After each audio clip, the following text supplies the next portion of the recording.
Hey, welcome to Chop It Up TV, everybody. This is your homeboy, resident Chop It Up person, Uncle Freezy. Here with the homie, the big homie, Nick G.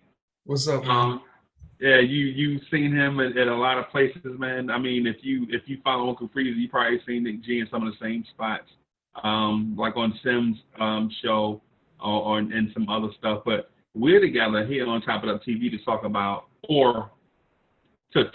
a certain topic. We don't necessarily have to stay within the lines, but so I convinced my man Nick G to come on to talk about marriage. That's Man, right. man. All right. Yeah, man. So I'll just start throw you a fastball. So I've been married for over 20 years. Wow. Been with the same lady for about 25-ish years, something like that. Mhm. Went through some ups and downs. Some of the downs are my fault. You know what I'm saying? A lot of the ups are her doing. So, but anyway, I want to come on because everybody's um, thought processes, thought processes, however you want to pronounce it, about marriage is different. Yeah, yeah. So, so let me ask you this, Nick. What did you think about marriage before you entered into marriage? Well, first of all, I've been married, just celebrated 7 years with my wife. Congratulations. And we're chugging along through the thick and thin. For me, starting from the beginning, marriage to me has just been more religious, I guess, growing up. Um, it's the way you just put forth a covenant before God, and everything was to be God related, in that sense. Today, or since that day, I would say like my early 20s. I'm 34 now. Early 20s, that's the way I viewed it. Late 20s, I started to come away from the religious aspect of marriage and just thought of it as just a bond between two people, a journey that they take together, building friendship, through the thick and thin. Okay. So I thought about it in a completely different way. Okay. So so all right. So I thought about marriage as like all that stuff, all that shit you saw on Hollywood, like TV. That's what I thought it was. Like I Rice thought, Rain. don't get me wrong. I thought Family Matters, Right, James Evans, right, right, that stuff. Yeah. right. Yeah. So yeah, right. So I thought about like tuxedos and Rice Rain and hoping nobody come and interrupt the vows and smushing cake in her face Mm, and 2-story house, on a half an acre, white picket fence, a cat and a dog, 2 kids. So it yeah. was like, kind of that's what I thought marriage should be. Now, all my experiences with a marriage before I got married was the complete opposite, right? Okay. Everybody that I saw that were married growing up Mhm. looked like they disliked it, like they hated it. Yeah. Like you see your aunts and uncles arguing, getting out the car, arguing the whole time they here, arguing they back way they way back into the car, and then they go on. Yeah. You know what I'm saying? And so so um so I had two pictures of it. Now the one I wanted was the Hollywood joint. I wanted to be, you know, bachelor party with my friends, telling inappropriate jokes, that was not on time but were funny. Like all the stuff that you saw on TV is what I wanted, my marriage to be. You know what I'm saying? From beginning to end, right? What I didn't know though is it don't quite work like that. Even if you try to make it that way, it Mm. doesn't necessarily work out that way. You know what? In the same vein, I thought about marriage the Hollywood way, yes, but then also too, I thought that this one action solves everything. Right. You know, like immediately it's just all happy guns, roses, and all that stuff. Like it, all the guns go away, but now it's just the roses now. Like no Right. fight, Right. like, or if nothing else, like we have a honeymoon period and we go years without an argument. Like we could argue the next day, after while being married. We could argue on the honeymoon. You know what I'm saying? Like Right. it could happen any point in time, and it's never that rosy. For me, I've always been non-confrontational. So like for the argument for me, it's just never been the thing that I want to do. So I always try to avoid the argument. Right. But some things need to happen, So, in marriage, you got to deal with the unhappy times too. Right. Yeah. Right. So without getting too invasive, so what creates bad times in a marriage or relationship?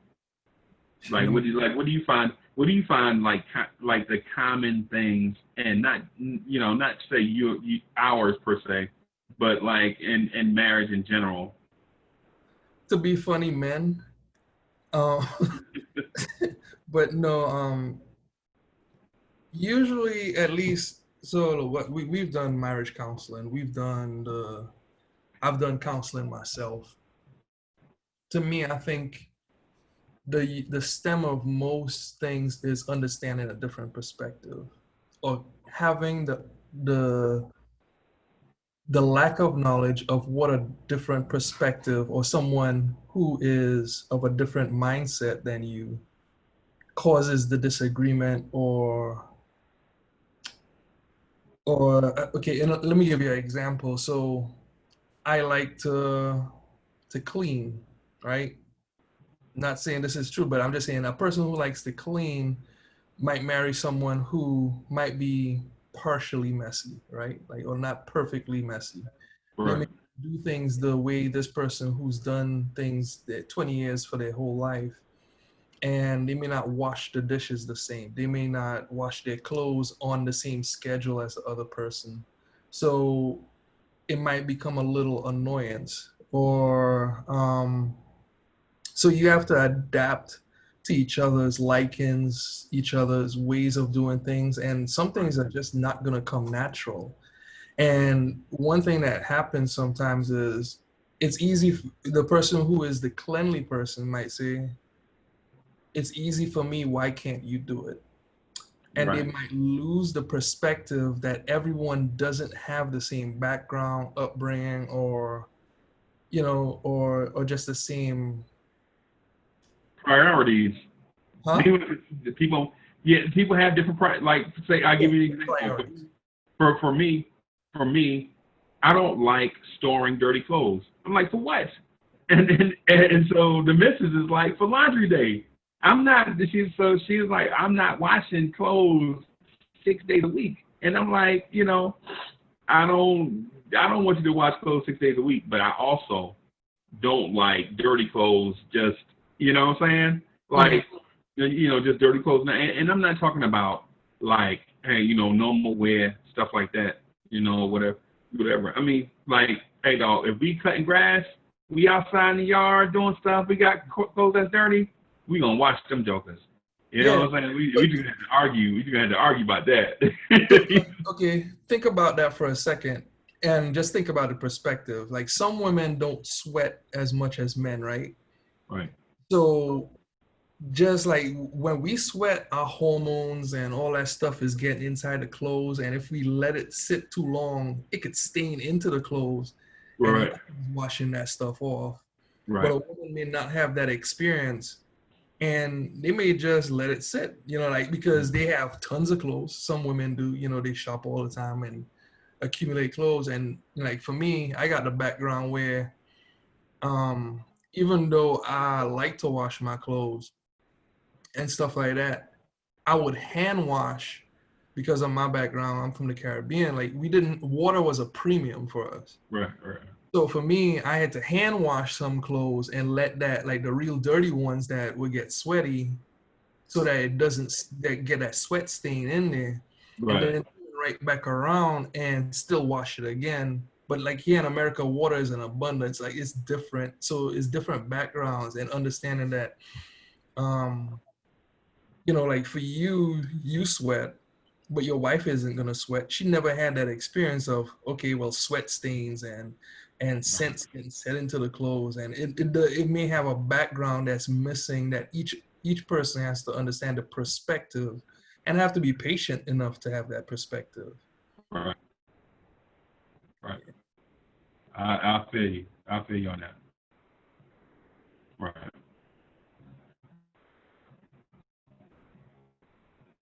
It in time, I mean, some of that stuff gets healed with time. I don't know how long it'll probably take you and your wife to get over something like that, but like for me, I'm laid back.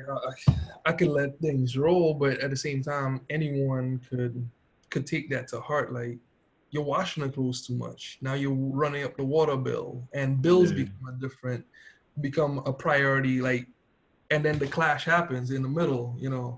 I want to wash the clothes every time it gets dirty, sweat, all that stuff, and then I'm thinking about bills. I'm thinking about water. I'm thinking Right. about, you know and that causes you to split apart. And it's little things like that that just pile up, one on top of each other. It's dishes, or, oh man, you didn't get the mail. Like, you shouldn't let the mail just sit out there. Why do you Yeah. let the package sit out there? And that person came from a household where people steal your mail, and then you come from a household where people didn't steal mail. you Right. know I grew up in a household where we left doors unlocked. Right.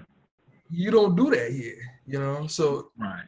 there are things that you have to adapt and learn to understand the other's perspective on. So when you were um say in that stage where marriage was a possibility, were you looking for somebody with a similar background, or did love prevail? Like, were you like, I can't marry, I'm not marrying nobody from the States. She got to be from the Caribbean. Were you in that mindset? No, I never was like that. To me, I don't see a region or a race or anything like that. I don't have that kind of, I guess, stains that some people would have. Like the idea of the white black family, like, that you see get clashed here in the South. Right. I didn't have those experiences. To me, as I'll bring that up, like, I have a cousin who is married to someone who's Caucasian, and like, for me, I could accept that person like there's no tomorrow. I remember the first time I met someone who was Caucasian, I was poking them like, "Wow, your skin is white," you Yeah, know. yeah, yeah. Like, that was odd to me. Right. But I didn't see a region coming here to the United States. The only thing I only ever said was, um, I would like to not have some of the stings that come with being American. Like, like, for me, I come from a background where you always have hope, or you feel a certain level of pride in country. Like, African Americans inside this country don't have like a patrioticness about them, Right. because some things have been taken away from them. So, like, the African American experience is kind of tough here, and it hardens people. So, and I just go about it with understanding. I know that doesn't mean you can't be happy, or can't have hope or something like that. It's just different. Right. I Right. mean, but for you, like, what was your take? Because you come from Dillon, right? No. So I grew up in Jersey City, New Jersey. Hmm. Right. And so, but my parents were from South Carolina. My mother's from Darlington, and my father is from this little spot in Fairfield County, right? Okay. So independently, they moved to Jersey City and met each other. You know Okay. what I'm saying? Started their family up there, got married, had Uncle Freezy up there, you know what I'm saying? So they were our sensibilities were different. Like they were from South Carolina, living in New Jersey, you know what I'm saying? In their heart, they had always been small town people in a big city, right? But Uncle Freezy was born up there, you know what I'm saying? So I'm like big city. When I come back down south, everything all slow and you know what I'm saying? Yeah. So it's, you know, there was this, you know, so that's Knicks fan, Mets fan, you know what I'm saying, all that stuff. So, but I moved down here and met my wife. You know, her family is from the Caribbean, from the Bahamas. I forget what you call the people from the Bahamas, but they're from the Bahamas basically. And so my approach to marriage was I ain't gonna do it. It was my approach to marriage. Like I ain't gonna do it. Like from about 16 to about 19, I saw my aunts and uncles and everybody that was married always fussing and fighting about the smallest little stuff. And I was like, that's no way to live, is what I used to think. You know what I mean? And that was by the time you were down here. Yeah, and up north too. My aunts and uncles now from Detroit, Baltimore, L.A., Atlanta. They are all over the place, and all of them, it was like the same. Boston, it was like the same experience. They always fussed and seemed like they were always fussing about something. But that was my thought until I got in the military.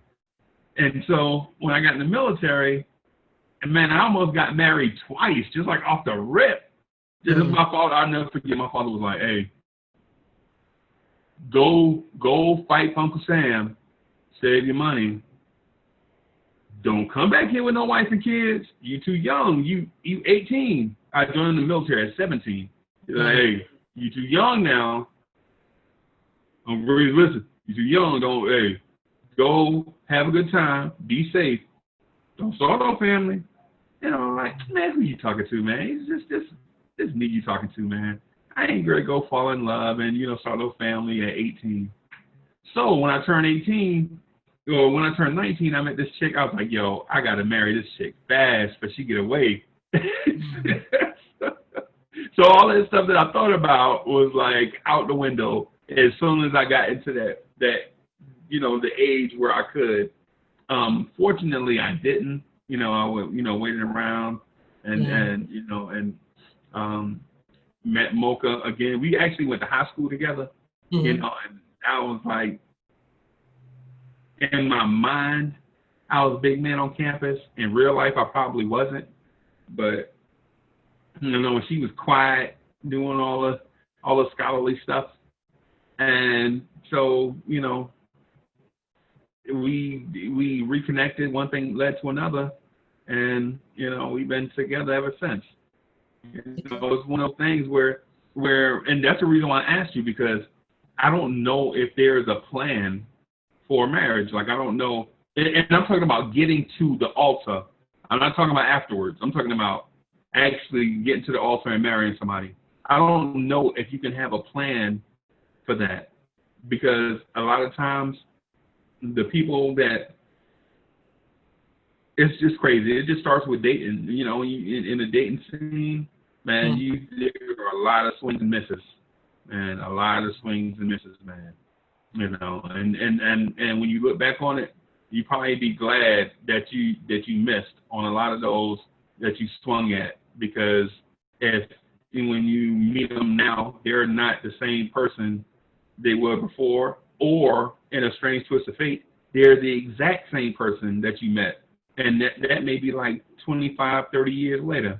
And you're still the same immature, selfish person you were when I met you, So, yeah, so that's what I'm talking about, man. So, when we talk about marriage, it's not as easy as, I'm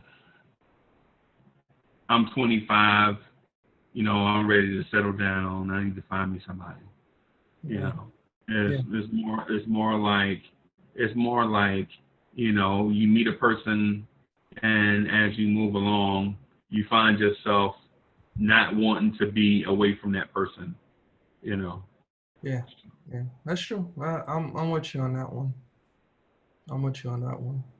Like to be away, and I probably don't say this enough to my wife, but to be away from my wife, you know, you miss that person. You see the influence that they have on you, and you miss the influence, to miss the just the time. Whether it be, you don't even have to speak. Sometimes it's just not there.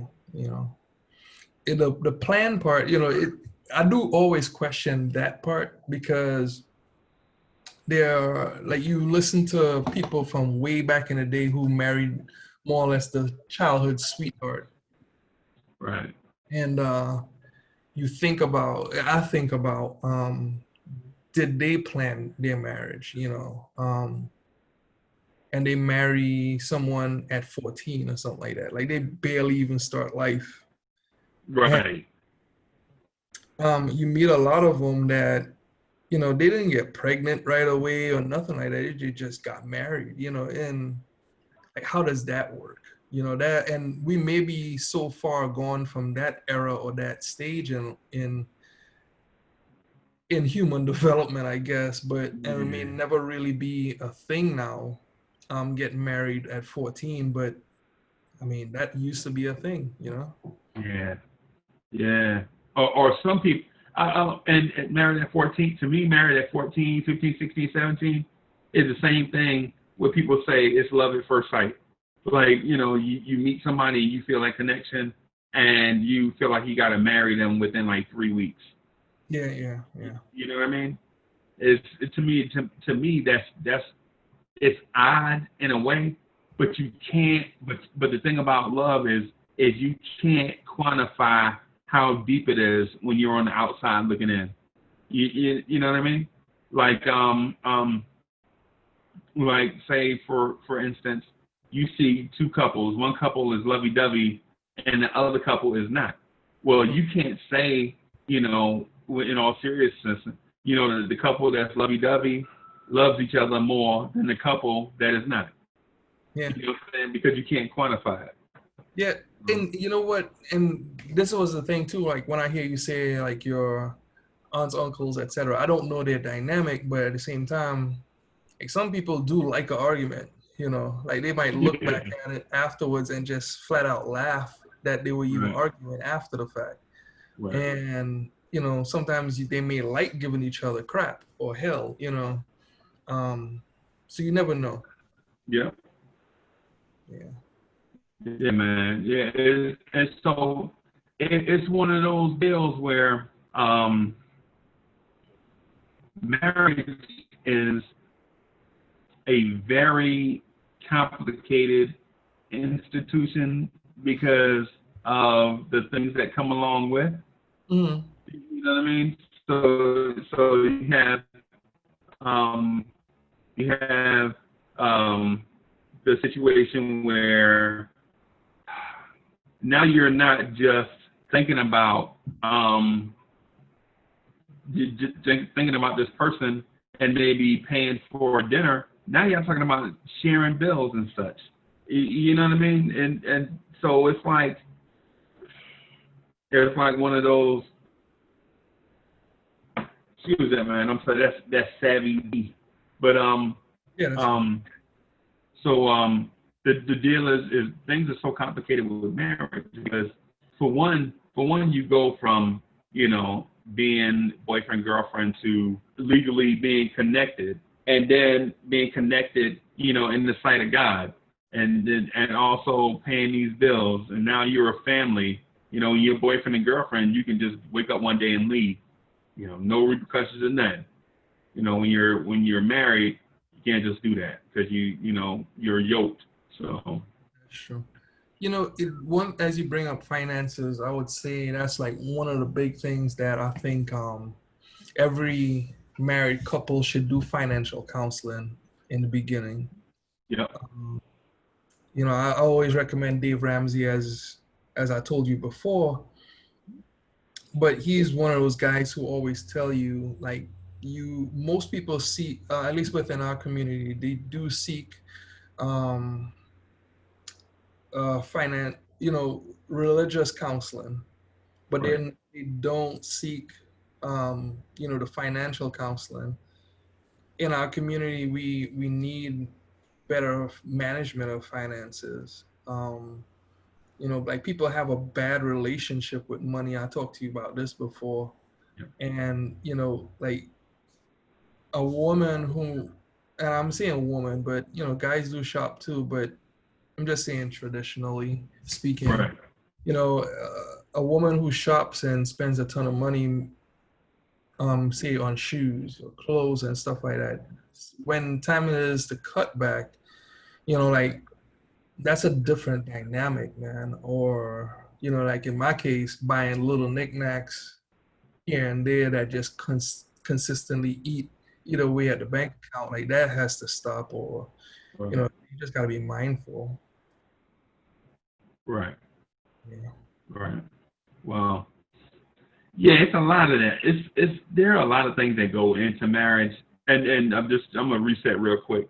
So, hey y'all, if y'all like this conversation, if y'all like to hear grown folks conversations like this, like talking about marriages and marriage and the trappings thereof, the things that lead up to it, the things that you have to understand while you're in it, things that make it better, how to groom it. Um, you know, um, like this video, share it, comment, and make comments in the section below. Share it, subscribe to the channel, grow the channel so that we can continue to push forward conversations like this one. Because, the world doesn't revolve around Will and Jada. Matter of fact, Will and Jada probably should be listening to this conversation right now. You know what I mean? So, sorry about that, Nick G. I just wanted to reset for everybody.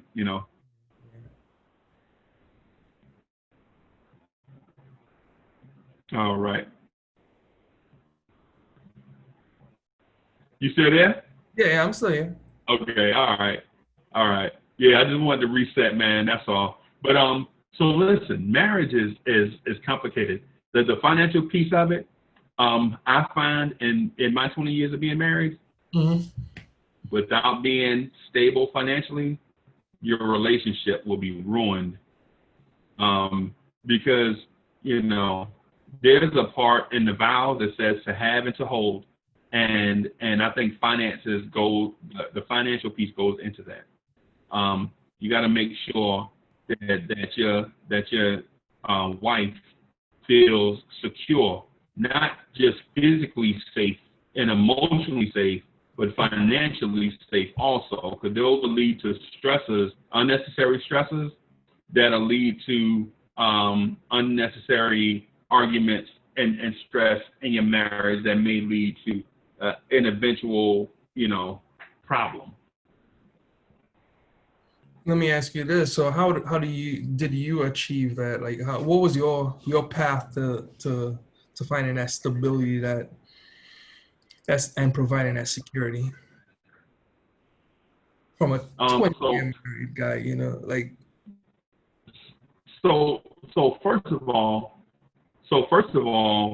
I didn't guarantee the missus anything. The only thing I guaranteed, well, let me restate that. The only thing I guaranteed to her was I was going to be loyal to her. I was going to protect her and do everything in my power to keep our family unit safe. You know what I'm saying? Now, in terms of I didn't promise her a Mercedes wagon.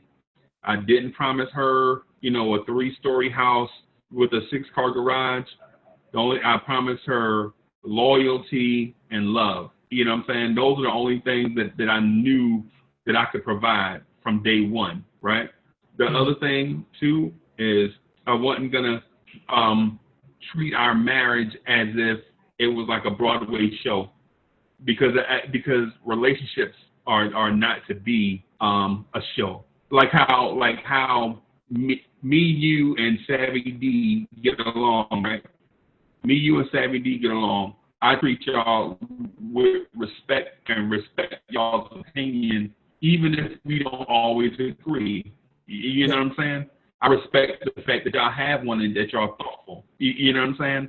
So it's like, one of those deals where I can't send y'all no money. You know what I'm saying? Yeah. What I can do is be a loyal and respectful friend. You know what I'm saying? And so if that's not enough for y'all, then I have to reconsider like my place in a relationship to y'all. But for other people though, they'll say, well, that's all I want is somebody that's going to be loyal and respectful of me, somebody that's not going to infringe on certain things or whatever, just somebody that know their distance, and be respectful and loyal. You know what I'm saying? That's what most people want, right? Yeah. That one is a tough one. So let me ask you this, just going back to it one more time, like, what were your ups and downs in that? Did you have that? Did you have that resolve from the beginning to say, or what was your toughest time, like financially, that you had to get through? Like, what's your process and all that? Did you start off with, what, before you got married, while you were still, I guess, under I'll be single forever. Well, not forever, but you were saying that you'll be single. Like, before you leave that house, going off to the military, are you saying I'm looking to keep like how do you go about that? Because like in the military, you at least got a safe paycheck, stuff like that, Right. and you could provide. What's your process then versus leaving the military, not having that kind of structure, and then still and not saying I could provide, or not saying promising that you'll provide? Hey man, baby steps is what it is. So with us, the main thing was understanding who we were as people and what our goals were, right? So me and Mocha, I moved out of my mom's house. So I took a weird journey. I got out of the military. I wandered around trying to figure out who I was. I lived in Jersey, lived in Columbia, lived in a lot of places, trying to figure out who I was as a person, right? So I knew that I wanted to be a good parent, right, and a good husband, right? So I knew what the goal was, but I didn't know how to get there, right? It's like some people say I want to be rich, but they don't know how to navigate that road to wealth, right, and wealth management, and how to be stewards of money and all that. So anyway, so I knew what I wanted to be. I just didn't know how to do it, right? So I meandered around, but the missus, she didn't even think that far ahead. All she wanted to do was finish school. She was like, yo, I'm gonna finish school. I kind of know what I want to do somewhat, but I'm gonna just take one step at a time. So at the same time, we was like having babies. You know what I'm saying? So what I learned was that the being a good dad and being a good husband piece, I didn't have people around me that could teach me how to do it, right? As a matter of fact, all the older guys that saw me doing it were impressed by what I was doing, kind of wishing they would have done the same thing when they were my age, when they were, say, 24, 25, 26 years old. Like taking their sons to the park, reading books to them in the park, playing sports with them, listening to them talk. Like, it's like, man, there are so many things you can do as a parent and as a husband that involves nothing. Like, for instance, I would sit on the foot of the bed and listen to my wife talk. Like, we didn't have a lot of stuff in common, but just talking to her helped me become a better person. So I had this ego check thing going on where I came from a family where everybody was like, macho was the way to go. Man, lift all the weights, drink all the liquor, spend all the money, chase all the girls, drive the fastest car. Right? That's the stuff that I was told. Nobody was telling me to humble yourself, get to church. You know, nobody was telling me, listen to your wife. Nobody was telling me listen to your mom, listen to your kids. You know, none of that stuff. You know, everybody, it was like all about bravado and all of that stuff. So I learned by trial and error. Well, when I say trial and error, I mean I messed up a lot, I failed a lot, but I learned a lot. What's up, Savvy? Can you hear us? So Freeze, yeah, man, y'all having a great conversation. I'm just soaking up game right now, man. Yeah, man. We trying to get on some of this grown folk stuff. I'm trying to get some pointers from y'all. Pointers from Yeah, us, man. man. Hey, y'all are a lot further along on your journey than me. I got nothing to offer.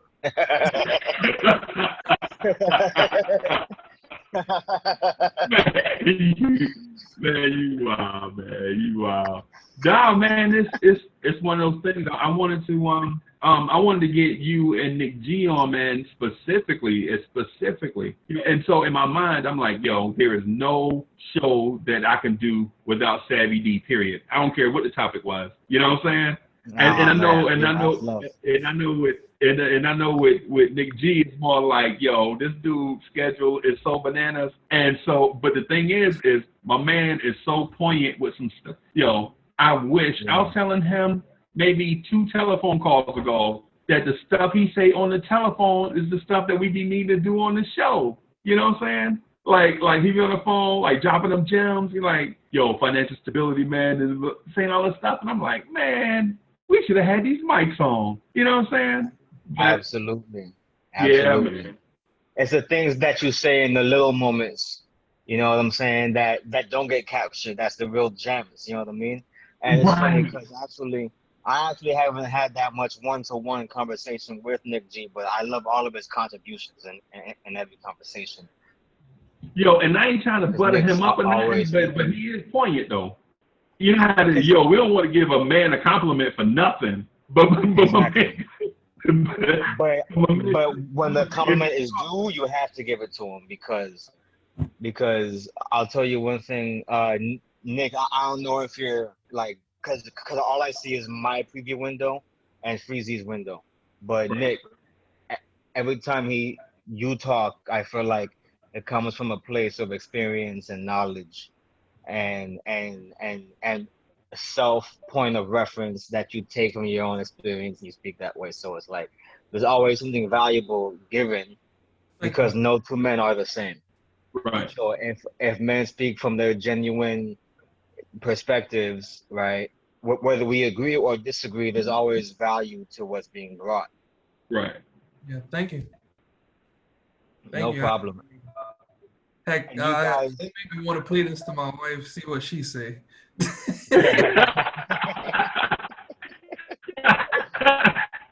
know, there's always a woman around to keep you humble, man. You know what I'm saying? There's always a woman to keep us humble. But Because I found myself, I was like, yo, I'm like, man, I'm complimenting a dude like this for the whole universe to see. And it's like going over the time, like, man, I can't be complimenting this dude like that, man. I'm gonna have to slow down. But it's like with my man, it's like you can tell he's been mentored for one. Like you can tell there's been positive people in his life. You know what I'm saying? And then it's like not only that, it's like my man listened and took all that stuff in and actually moved with that experience. Well, you know what? I mean, in conversation, I mean, you got to remember, I fail more than I've succeeded. I'll tell you all that right now. Right. Right now, I'm probably closer to the path of what your wife is going through, trying to take things one step at a time. Right. You know, I've had the mental battles of trying to find myself, just like you had. Some of my progress got delayed, et cetera, et cetera. There's personal stuff out there, but you know, like, yeah, you have to have your mentors. There's in just everything that y'all both just touched on. I'll hit some points quickly. One of the things that I want to say 3 to 4 years ago, when I first started nursing school, man, nursing school kicked my behind. I never had to study to pass a class. I had to review to pass a class. And then this class just kicked my behind. It made me have to learn how to schedule myself, learn how to, and then I came across the psychology part of nursing, and it hit something in me that I needed to deal with within myself. And I failed a course that no one fails. Imagine you could find questions online that's what's on your test. Right. You know, like to fail something like that, like you shouldn't fail. You know what I'm saying? Right. You have that mental hurdle, but it's something that hit me that I needed to deal with within myself, and then it started a different journey. So like in some parts of our marriage, there's been delays in my own personal development that I had to take detours. Like, hey, I got to deal with this within myself before I start dealing with some things between us or between the overall marriage. And life is still going on. Then you had the financial part. We started off, I was like 10,000 in debt before the marriage even started. And my wife, being the financial guru she is, she was like, no, let's deal with this. And we dealt with it together. Right. And that got paid off. You know what I'm saying? Like, and we just tackled it. And and each step of the way, like whenever, as a man, this is one thing that everyone has to realize. Like, when you have a problem with something, seek somebody that has the knowledge in that thing that you want to do. Right. So financially, it was Dave Ramsey. I have my psychologist that I go to, Dr. Nick Cooper Luther, great psychologist. He's my mentor. Then I had religious people that helped mentor me and stuff like that. But then also going back to, I can't remember who it was exactly that I had just bumped across the saying, and this was 4 years ago, but the guy said, okay, pick something that you want to do or be successful in.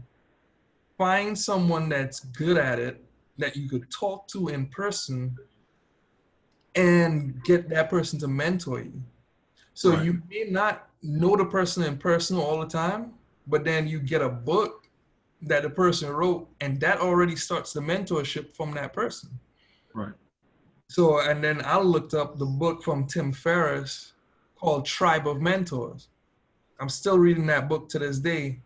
But here you are, you have, I think, 100 people in that book, and they're just giving you tips and tricks and stuff. And they're like my third to fourth mentor in that book. So like everybody got a path, as you said, Freezy. Right. And you just got to take your time and just tackle it with time.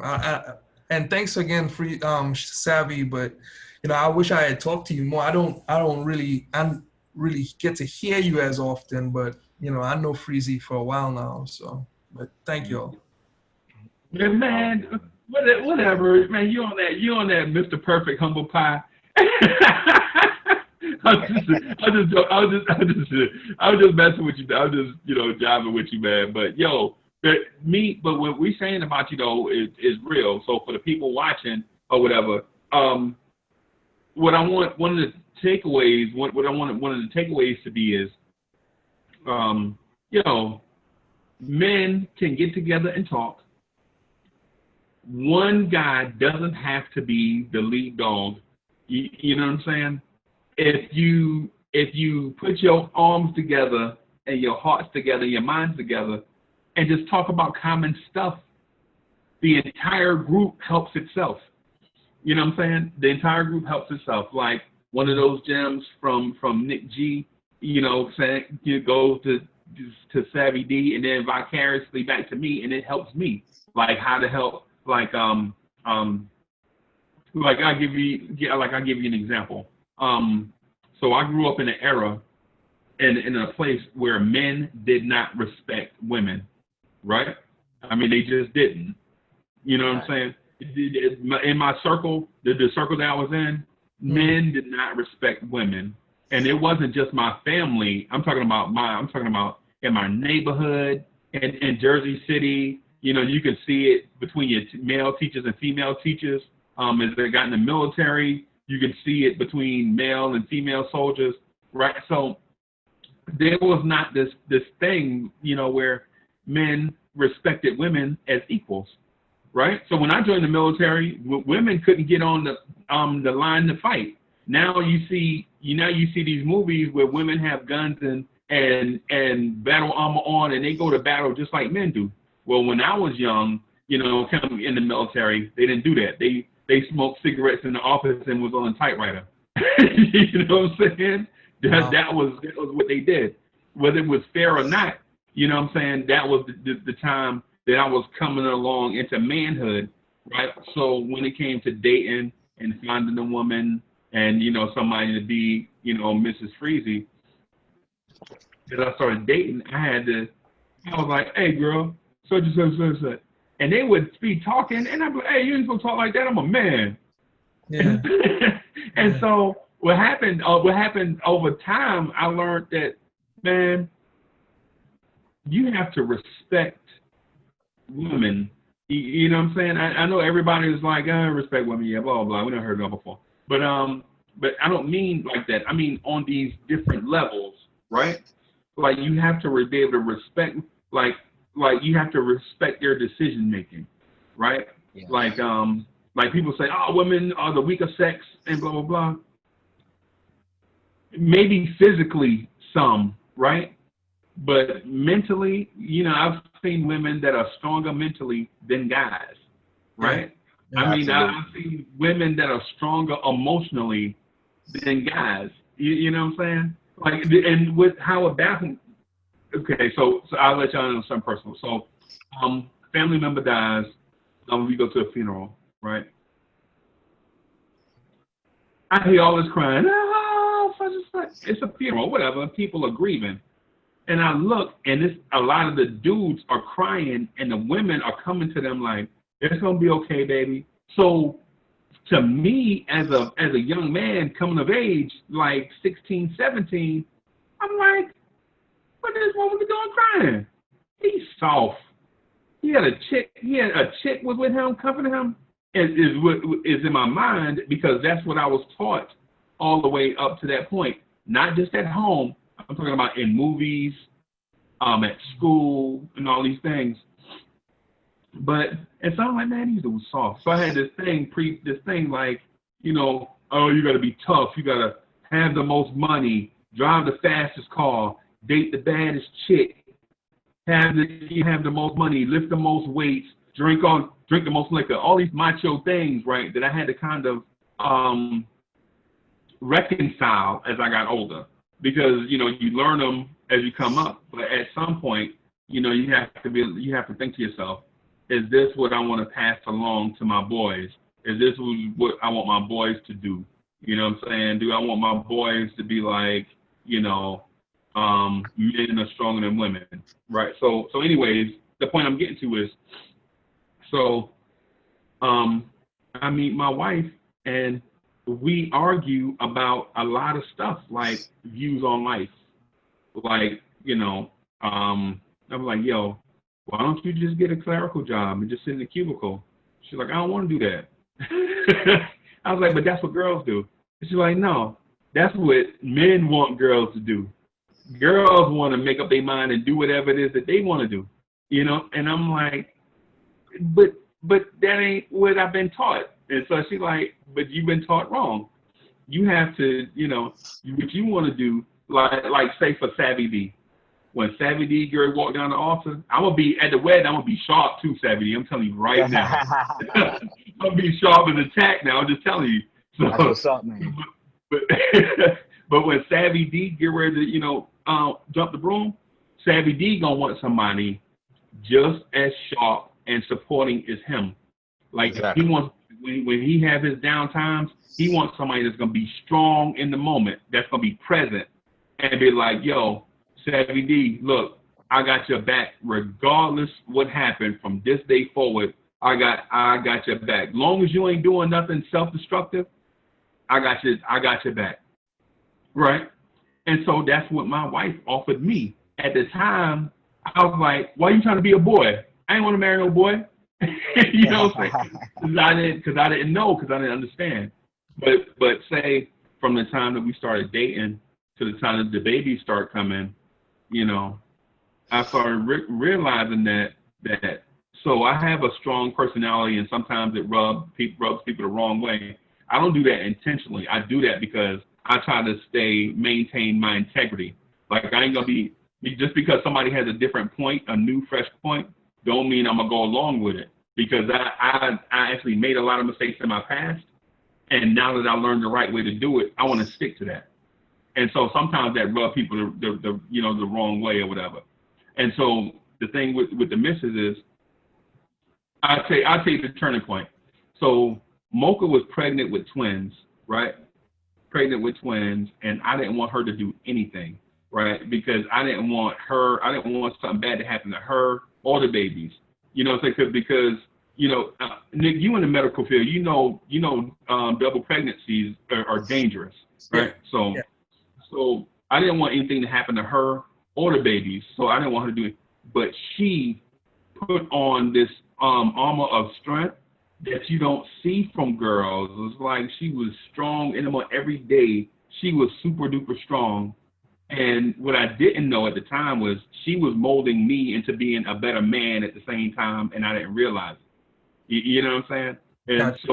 so it's like our marriage kind of, even though it still had ups and downs, it was kind of even keel throughout because I started to respect her as a person more. As each day grew, I respected her more, and she respected me more as a young man trying to find his way. A lot of times women don't understand that men are not a finished product when you meet them. You know what I'm saying? Like right now, I'm still not a finished product. Right?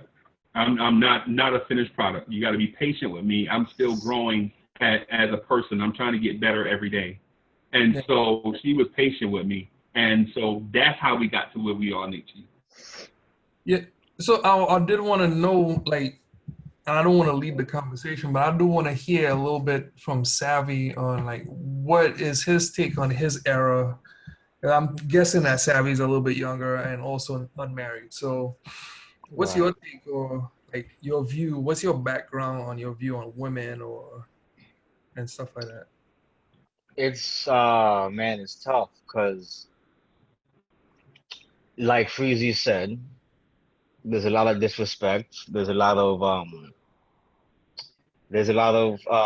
objectification, and there seems to be a lot of, like, I don't know if factionalization is the right term, Okay. but let me just paint a picture for you, right?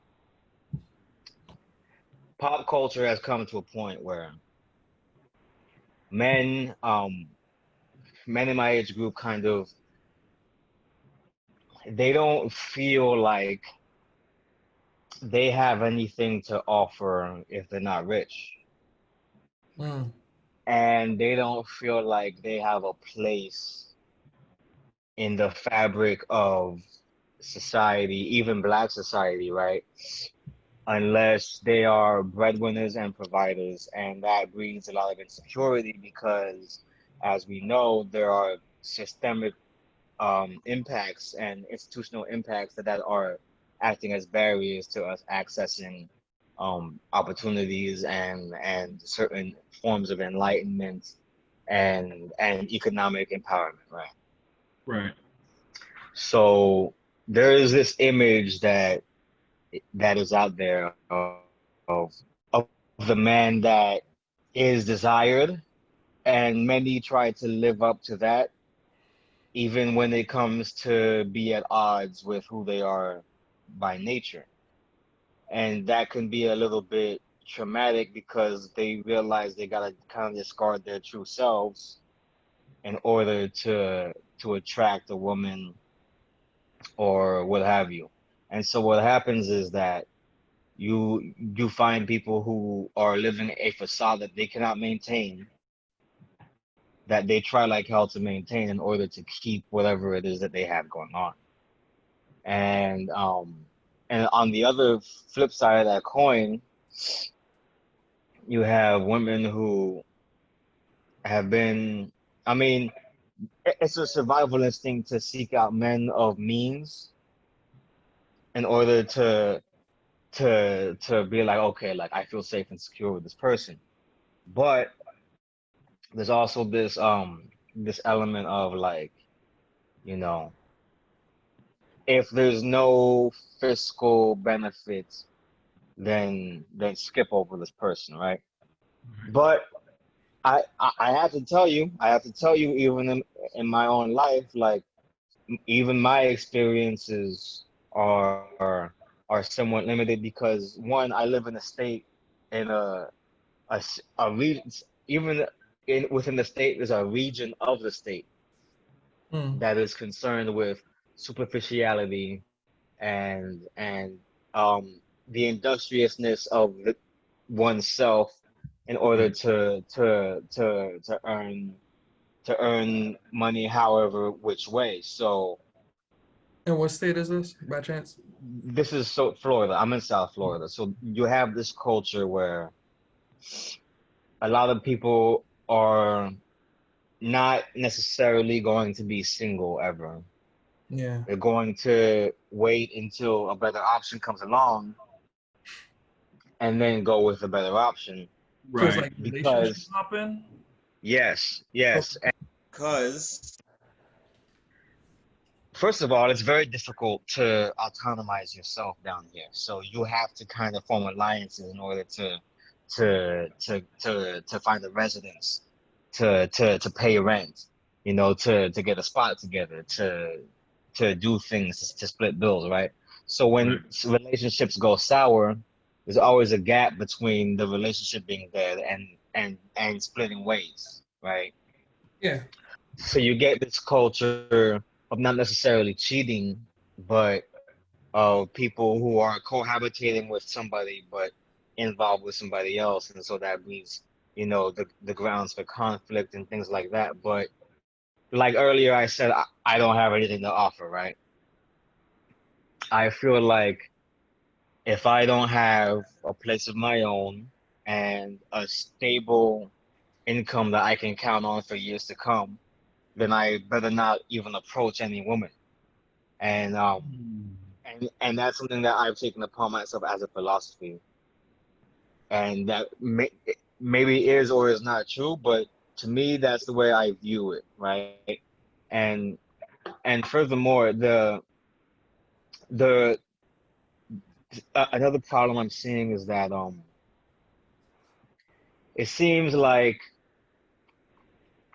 everybody is trying to be this image of like a power couple that they've seen be promoted in the media, that they are not necessarily, you know, I don't want to say capable of being, but that they are not necessarily compatible with being. Right. Let's say that, right? Because there's things to value in people aside from just those same things that we see get popularized on a large scale. For example, you know, you could have a guy that, you know, works a tech job, right? Has no debts, right? Gets his own place at a young age, and because it's not a glamorous thing, it he appears like he has not, and so we're all trying to live above our means in order to show that we have worth, right? Right. And and so and so this obstacle is very difficult for us to overcome. Not only that, but it's gotten to a point where you cannot effectively educate yourself without great cost to you, right? Like the price of education is steep, and the cost of living is steep as well. Right. And not only that, but you have this culture of misogyny that that turns a lot of people off, and then you get a lot of inherited traumas from previous relationships or previous encounters with people that come into your relationship, and now we have to unpack these things, and that goes for men and women too, right? Oh yeah, people my age call it baggage. Right. Right. Okay. Oh yeah, I'm with you. I'm with Exactly. Baggage. And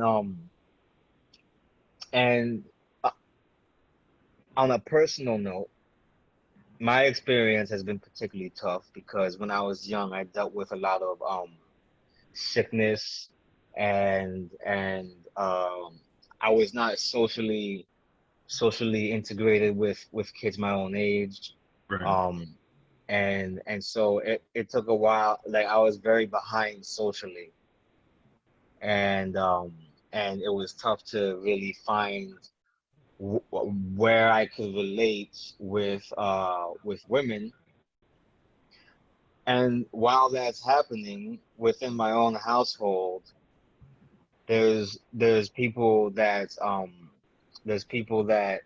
are not necessarily very encouraging of Right. me pursuing relationships, and not necessarily very supportive of the development of my uh, I don't want to say sexual appetite, but there's a time when you start to notice or become interested in women, right? And, and you take an interest in women, and it could be because I became the man of my house when I was like 8 years old, right? Like that you get certain things told to you, right? Right. By the women in your household, because they're telling you the things that maybe they saw as being deficient in the men that they knew, Right. but then that sends you off balance, and you're going out into the world and you're treating women in a way that is not necessarily conducive to like romantic interest or relationship, right? And there was even points where I was made to feel ashamed of my attraction to women, right? So it became tough to kind of reconcile that in my head whenever I was trying to like court women, or whenever I would develop a crush. Like a lot of um a lot of the time I would feel like, yo, like almost to a point where she is better off without me, right? So don't bother that girl, right? Right. But if somebody is antagonizing that girl, you got to step up and protect, right?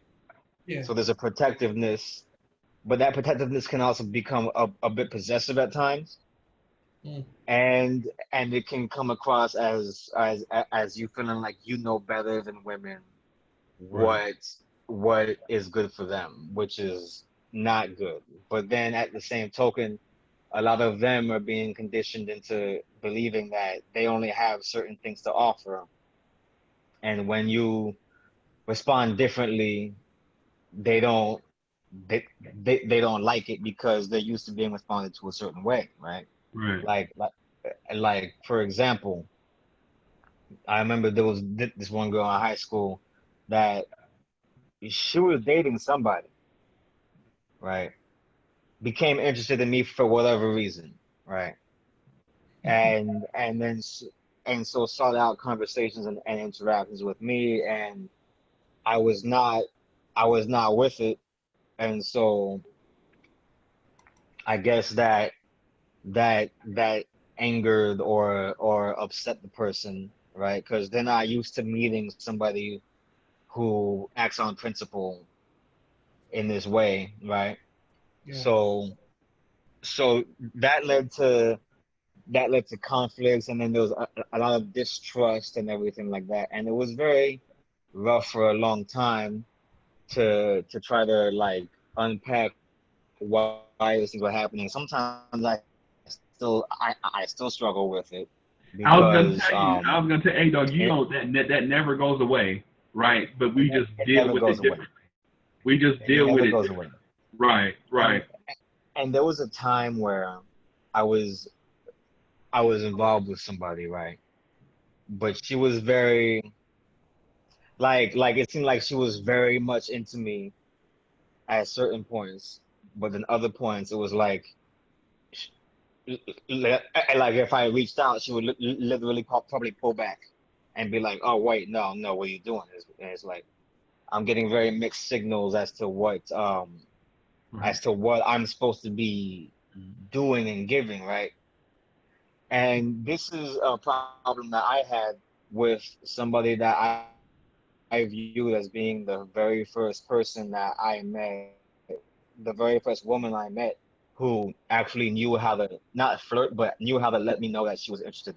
right, Because what would happen a lot of the times is, especially when I didn't have the best self-esteem, is that there would be like, small signs, but I'd be like, oh, like it's probably nothing. Like I'm probably reading too much into it, da da da, and and I really needed somebody to really do me the favor of letting me know if you're interested or not, because I don't want to be perceived as somebody who is like sexually aggressive or whatever. But then there's women who want you to be that way, and I'm like, right, I don't, and I'm like, that's not how I operate. I'm not a taker of anything when it right, comes to that arena, right? Yeah. I don't cross boundaries this way, Yeah. right?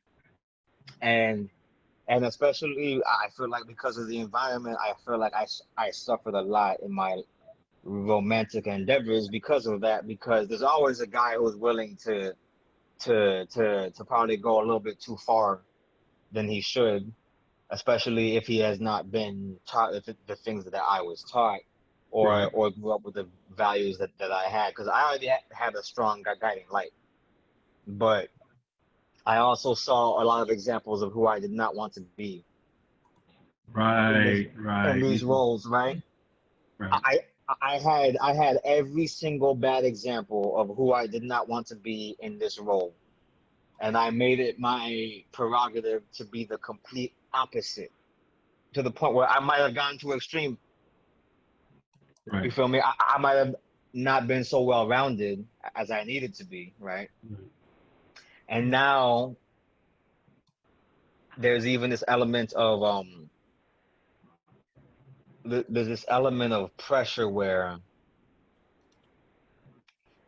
men, especially in my community, feel like they need to do everything. They need to go to work, be the breadwinners. They need to be kung fu masters. You know what I mean? right. They need to be expert marksmen. They need to be financial experts, Yep. and then they need to be like physical beasts in order to actually be the complete picture of what a woman wants. And then they'll fall into the trap of like, okay, like women in my own community want me to be this, right? But women outside the community don't make any of these demands of me whatsoever. Yeah. So So just to there's be this. specific, like, what do you mean by women within your community? I just wanted to be clear. I'm speaking racially. Okay. Uh, yeah, yeah. It, it's racial for sure. Because a lot of the time, I don't know. I can't speak for any woman, right?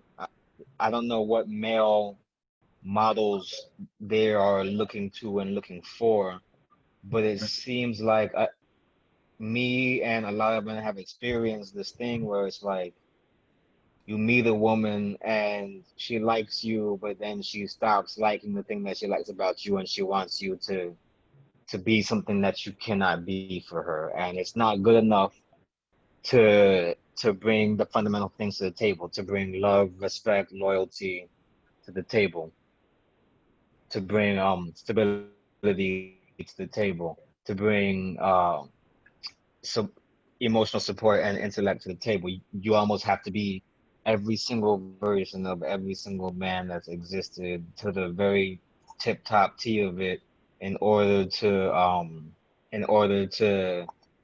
properly fulfill that role.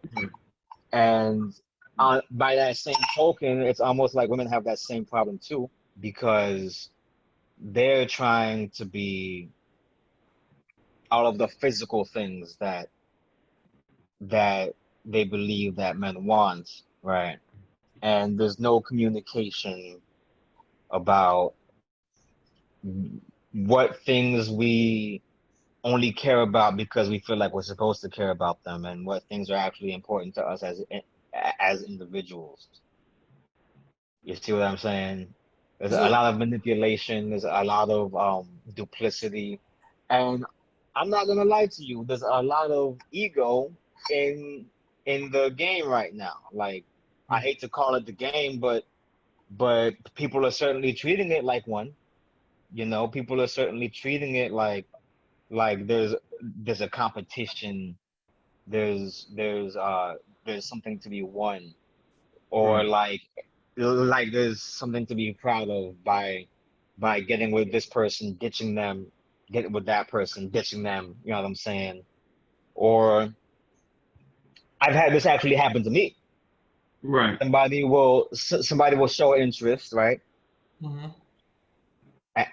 A- and you're communicating and you're speaking, right? And then you might ask them out, or say something to indicate, yo, like, let's take a step forward, right?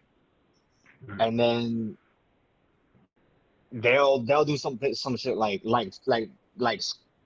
screenshot of your conversation, right? And then expose that and be like, oh, this thirsty ass nigga, or like this person's thirsty, or this person wants me, da da da. And it's Right. like they're gaining like a social capital from luring in people and then turning them away, and at the same time these women are all kind of getting rejected and curbed and done wrong by uh, the same archetype of men over and over and over again, Right. but then that doesn't bear any penalty on those men. It only bears penalty on the ones who I guess would fall outside of the traditional sense of what is attractive. Man, you So shouldn't feel bad about that though, dog. I Yeah. mean, because people that are dumb and that don't have sense, they're gonna do stuff that's dumb, and that doesn't make sense. but You know what I'm saying? but but And I know it put you in this weird spot. Like, yo, I'm stepping out of my comfort zone. You know what I'm saying, for this chick, and then she gonna do me like this. I mean, you know. But dog, it, I'm gonna tell you this. Hey man, so your career, man. You and I, first of all, you and I are so similar. Like when I hear you tell your backstory, I'm like, this dude must be like peeking in my window. You know what I'm saying? Like when you was talking about being young and with the illnesses and stuff, and you know some things. So man, I have a lot of that stuff. So when you say that stuff, man, I'm like, yo, this dude right here is like my hero, man. Because like with me, I had some of that similar stuff, but I wasn't bold enough to talk about it. You know what I'm saying? I kept all that stuff to myself, and I'm it's not a saying that it was right. I'm not saying that was right. What I'm saying is this: I wasn't bold enough to say it. At least I wasn't bold enough to admit it to myself, which was cowardly. What I should have done is owned up to the entire situation. That way, I could have been a better person sooner. You know what I'm saying? As absolutely. opposed to getting to a point where I'm almost forced to do it because I'm starting a family. You know what I'm saying? It's a very It's like, unsexy thing, and it's a lot to unpack, and it's a lot to it's a lot to unload on somebody But who nah, man, that's brave. That's Well, who tough. you're with. but And let me tell you this, right? If we have to wait, right, for everybody to go through their phases, right?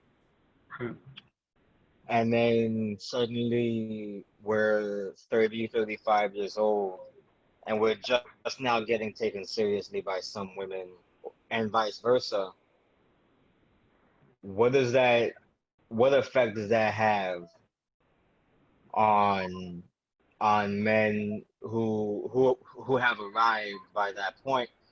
They seem to get this chip on their shoulder where it's like, oh man, when I was younger, I was treated this way, you know, I experienced this and now I'm jaded, so now I'm going to go and I'm going to repeat the same bullshit pattern that that guy who was the young hotshot did, because I never got a chance to do it, right?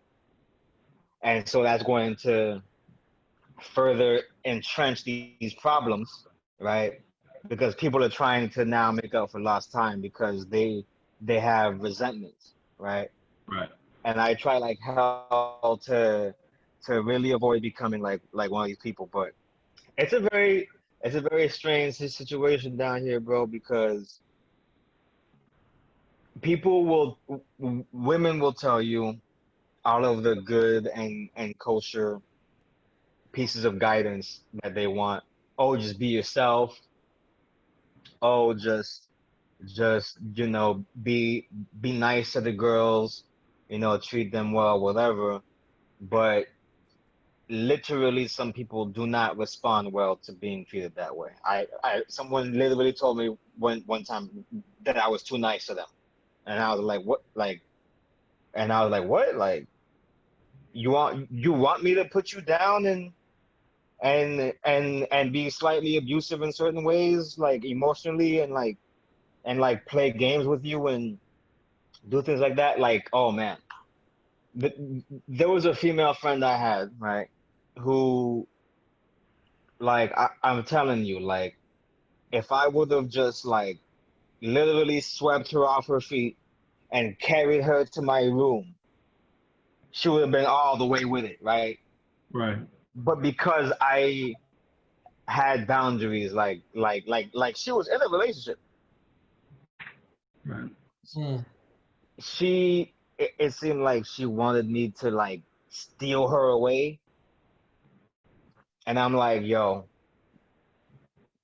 that's just not the kind of person I am. Right. Because I don't view women as possessions to be stolen away from people or to be taken and seized and everything like that. I need to be chosen. I bring what I bring to the table, and I need to be chosen. And if not, then I'll continue to be alone because that person that you're with is not me, and I know that. So I have no problem proceeding, but it is very difficult at times to ascertain exactly what is wanted from people who have never been put in a position to literally tell men what they want from them and then get Right. it, you know, right? Savvy, But you take your time though. you just I'm sorry, Nick. Go ahead. go ahead, Freezy. I'll let you speak. No. Go ahead. Go ahead. You, I was listening to you speak, and I was trying to like discern some things that you were trying to tell, and the person that and I have my own insecurities too. And that's the thing that's happening there, where you have people who are in a relationship and don't want to be alone, and then they ask for someone to sweep them off their feet and basically be cheated on and be taken away from the relationship that they're in and go into another relationship and they're never single. Like those people have a level of insecurity that they're not dealing with.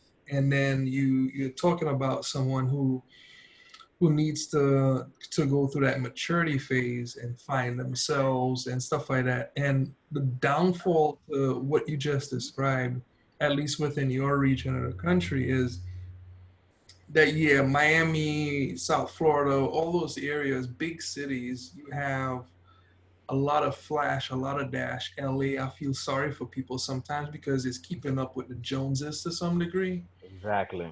And like when I talk financial security, it's easy to talk to somebody in a small town like South Carolina or Georgia or something like that. But when you go to Atlanta and you start talking that, it becomes difficult because true financial security is exact opposite of that impress and that that BET mindset, like that VH1 mindset Yeah. of the reality TV.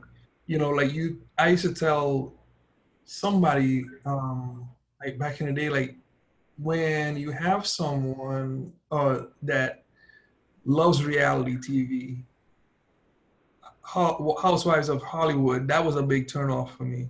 Immediately, I'm not talking to you because they will tell you, I don't want somebody who got drama, but yet still they watch drama all day. Right. That's the exact opposite. You know what I'm saying? Like you have it's a conundrum that they're living in and a walk-in um it's just walking opposites. It's just you're saying one thing that you want to do, but then living the opposite life. And I don't know what the lifestyle is in Miami.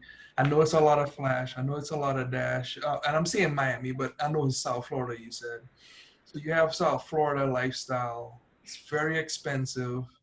The Yeah. survival part of it. To tell anyone about survival. And you start talking about paying bills, high cost of rent, and having to cohabitate to actually afford things unless you're rich. Some of those women that you're talking about are trying to find the fastest way to security or what they think is security. The person that has the money that can afford the apartment and live on their own in South Florida gotta be paid to some degree, right? Right. Um, but then their interpretation of being able to afford or understand that lifestyle is to have the fancy car on top of that. And Right. if all those things doesn't look like what I've seen, because the person is not acting on what they know, they're basing it on what they see and interpret.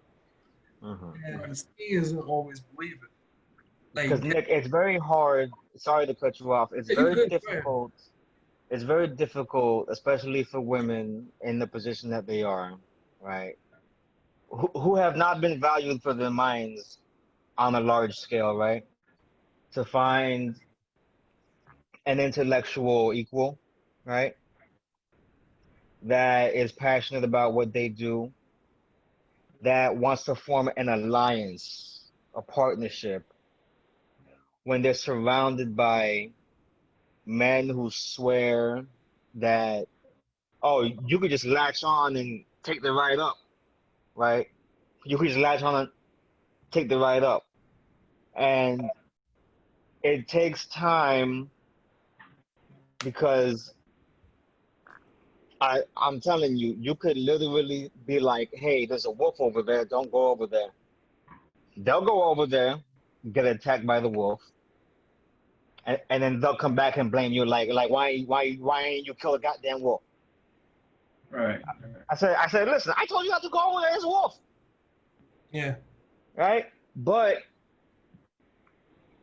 when you all right, for example, right, like going back to that first girl that that I said was the first person that actually knew how to like treat me in a way that showed that she was attracted to me, and that's why it was a very natural thing for us to come together because it was probably at a time in my life where I was at my most superficially attractive. Like I was in the gym, right?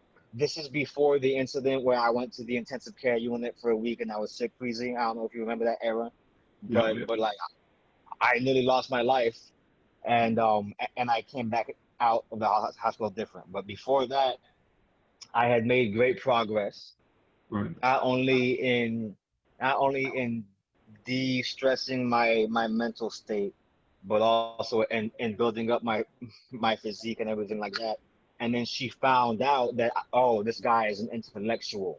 This guy is, a man of principle. This guy is, you know what I mean, something else. That didn't stop from what led to the downfall of the relationship. Okay. Being respected at certain times can be a detriment because I feel like Yeah. sometimes a lot of women feel more comfortable or they feel like they have the seat of power when they're with somebody who is not here with them. Right. You feel me?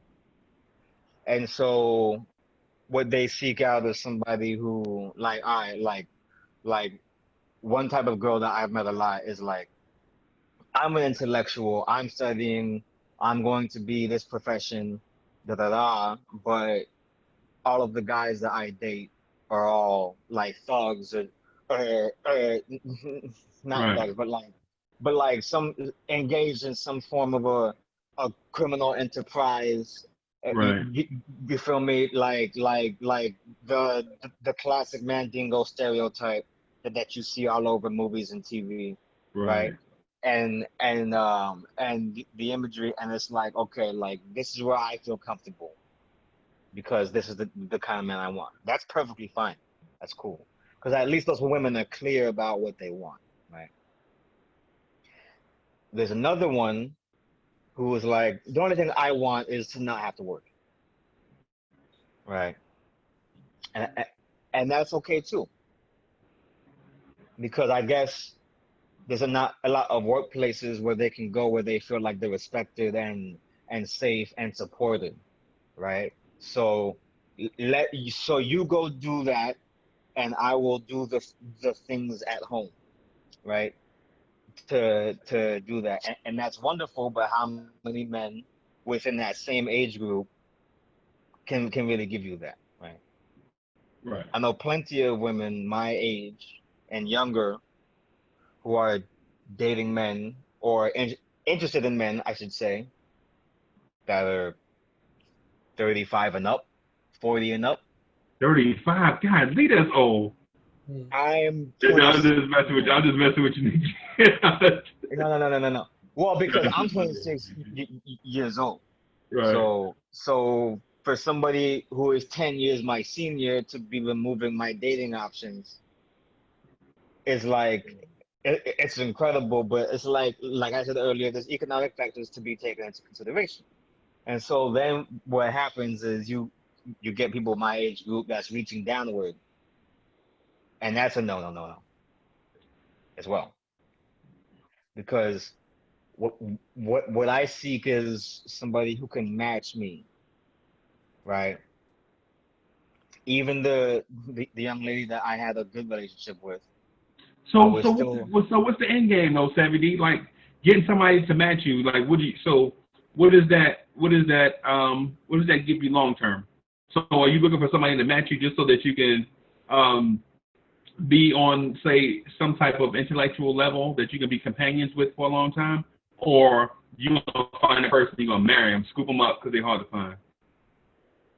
I just need a partner in my endeavors. I need a woman who like can can sit there and speak with me about issues and matters from an analytical perspective, right? Right. Who can view things as like we are in this together, not me leading the way. I'm not afraid to lead the way, but I'm a person who's had a long journey as like, I guess like a lone wolf, right? Where Right. you're kind of navigating without support, right? Mm. And that kind of makes you view things in a way that is like, I clearly have blind spots, right? I I want somebody who can help me expose these blind spots and further, like, you see it this way, but I see it this way. Here's where we can bring this stuff in together. I don't need somebody who's bringing in equal income. I don't need somebody who is, like the super video vixen, super like sexualized person. I just need a down to earth person who is willing to understand me and build a future together, because my worst nightmare is to create the same environment I grew up in where it's a broken home. Mm. Right, right. I cannot have that, and I can't have a situation where I have a child that I cannot go and see unless I provide a certain financial benchmark that is set by the peers of this woman and not her and I, Yeah. right? I cannot. I see men going through that I know, and I'm like, boy, oh boy, that man's going through hell. Right. And it's a very rough thing, because honestly, man, by the time I was able to get women to see the value in me, it was pretty much like, oh, that would be cool, but that would be cool, but that would be cool, But but it's you know not what I'm over. But it's saying? not over, man. You still a young, vibrant dude, though. You know what I'm saying? Yeah. So it's I'm like you still I'm got learning like I'm learning how to use the energy. vibrancy. I'm learning how to use the vibrancy, man, because because listen, man, like, the longer you go without constantly considering the needs of a woman, the harder it will be to like rewire yourself once you do get into that situation, right? And I've never had the illusion of time. I just know for a fact that if I'm not at, at a certain place by a certain age, then I'm going to do whatever it takes fiscally to go and facilitate whatever it takes for me to have like a child that I can raise. I'll raise the kid on my own if I need to. I don't care, because you know what I'm saying? Like, I want to have that experience, but if I can't find a suitable mate that I feel like this is a good woman that's going to be a good mother, that's going to be a good partner, that is going to keep our best interests at heart as a family unit, then it's like, man, like I would almost rather be alone. Wow. So what you think Almost. about that, Nick? Huh? So what you think about that? It it's deep. I mean, it I just. told you, man. Savvy D ain't no joke, man. I'm telling you, you can have him on any episode. I'm telling you, man. Savvy It, D, no that's joke. that's tough. I mean, it's. It took me a long time to get past my personal biases, right? Yeah. It took me a long time to let go of certain resentments, right? You feel me? I was not that dude in high school. Trust me. Right. You know what I'm saying?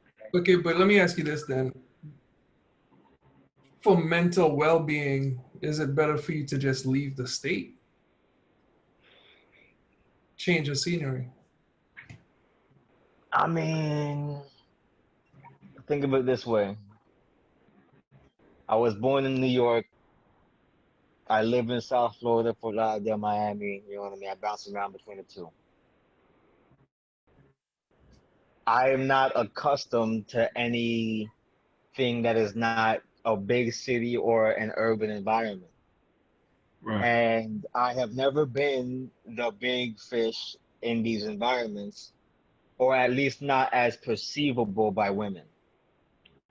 I mean, because I got the claws, trust me, right? Ain't no one shook out here. But I do not have the appearance of power. And appearances go a long way down. And a lot of people don't like the fact that I like they see it as like a virtue signal, or like me taking the moral high road whenever I ask about, like, are you seeing somebody? They say yes, and now I'm not interested anymore, and they're like, oh, what? Like, is that like wrong or something? Like they kind of feel like I'm pointing to a flaw in their character. So I do feel like sometimes maybe I should just leave, man. But you know, it ain't easy. I'll tell Not you this, easy. man. So I lived in a lot of states, man, a lot of places, seen a lot of faces, a lot of everything, man.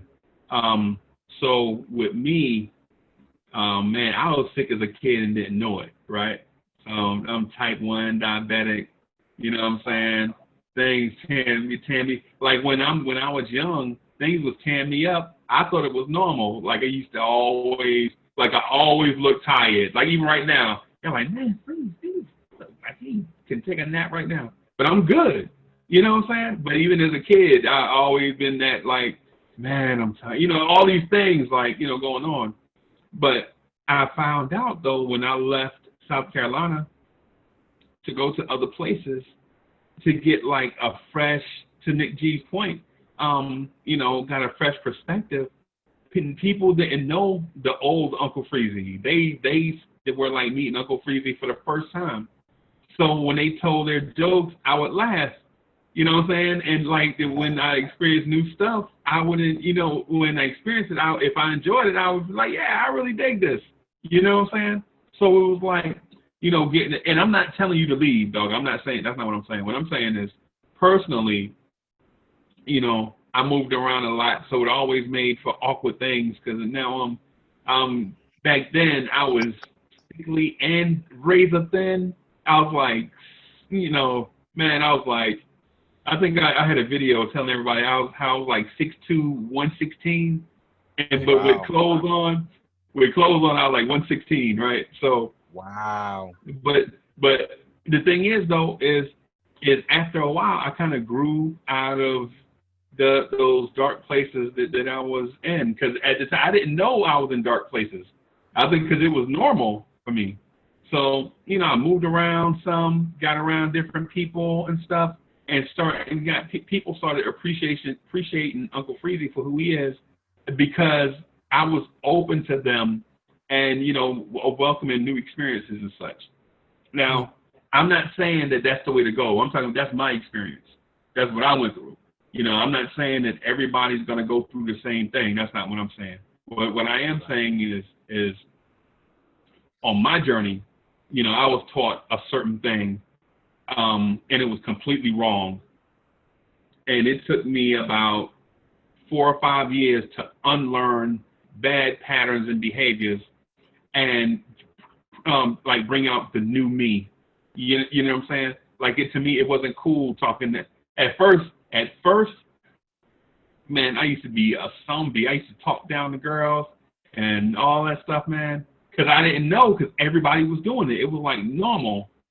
And then after a while, I learned that wasn't cool. You know what I'm saying? And then, because there was an era in our society, like I think it was the Dr. Dre, the Chronic era, where the NWA era where every woman was a B. You know what I'm saying? You like be this, be that, be this, be that. You know what I'm saying? And when I look back on it, I'm like, how immature is that? You know what I'm saying? I'm on borderline. Well, not borderline. I am embarrassed that I even came through that era. But anyway, Nick G. So what's the deal, man? I know you asked 3 really good questions, and I'm trying to figure out why you asked those questions. You gonna pull out the ruler and slap us on the hand?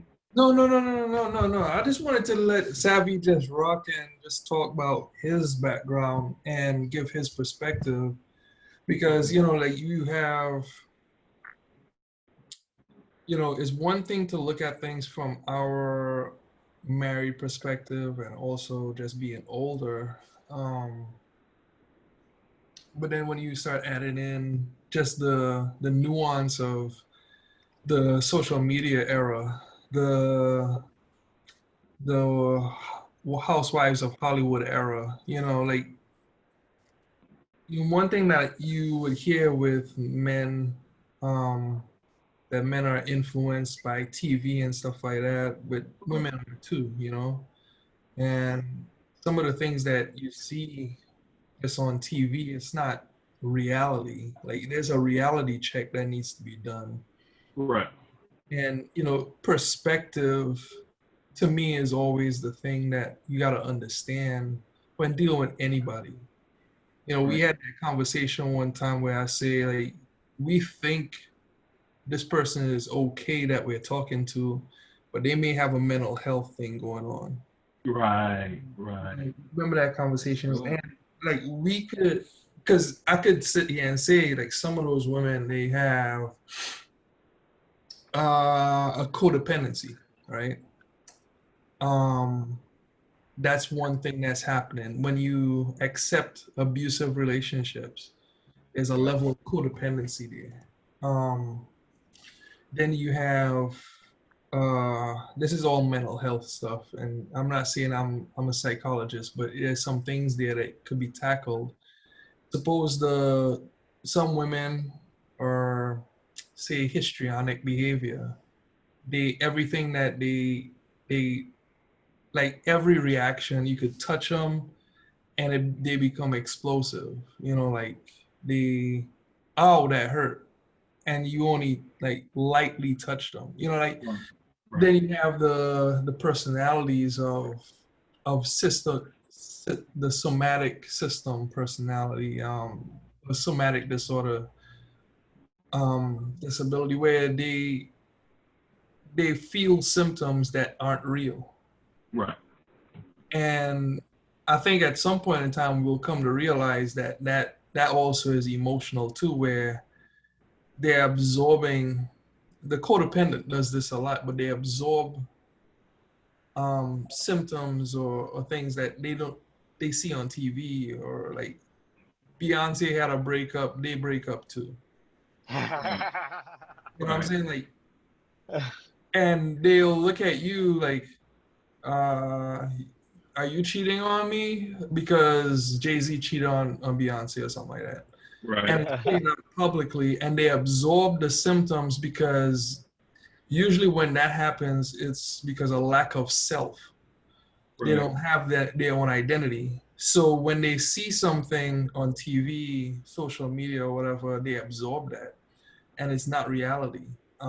Because some social media person become pregnant, they become pregnant too, or they have behaviors that seek out pregnancy and they don't even know it, and they're acting it out. So like there's aspects that could be dealt with that's way deeper than what I could even get into, but you know.